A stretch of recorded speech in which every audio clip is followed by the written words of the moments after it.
Well, hey, my name is Josh Dolarian, and I'm a church planner in the Madera Ranchos at a church called Thrive Church. And your moment with God comes from Mark chapter 9. And this is one of the most famous passages in all Scripture. It's called the Transfiguration. And I want to just ask you this question. What is the voice that you listen to the most?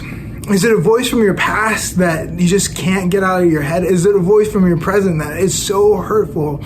Or is it a voice that is looming over you in the future that is full of fear and that you're anxious about, that you don't know what's going to happen? Whose voice are you most centered and focused on?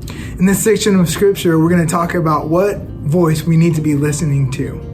And so it says, after 6 days, Jesus took Peter, James, and John and led them up a high mountain by themselves to be alone. He was transfigured in front of them, and his clothes became dazzling, extremely white, as no launder on earth could whiten them. Elijah appeared to them with Moses, and they were talking with Jesus.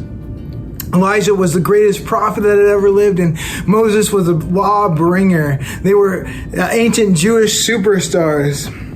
Peter said to Jesus, "Rabbi, it is good for us to be here. Let us set up 3 shelters, one for you, one for Moses, and one for Elijah," because he did not know what to say, since they were terrified. A cloud appeared overshadowing them, and a voice came from the cloud. "This is my beloved Son. Listen to him." Suddenly, looking around, they no longer saw anyone with them except for Jesus.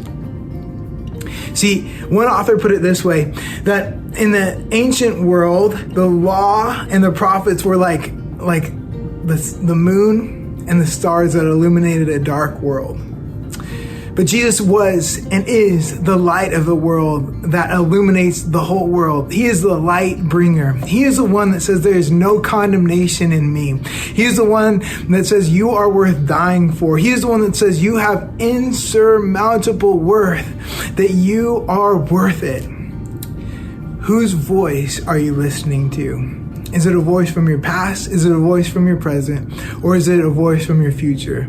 Look, the voice that you need to be listening to is the most important voice in the universe. Jesus, the one that God would say, listen to him.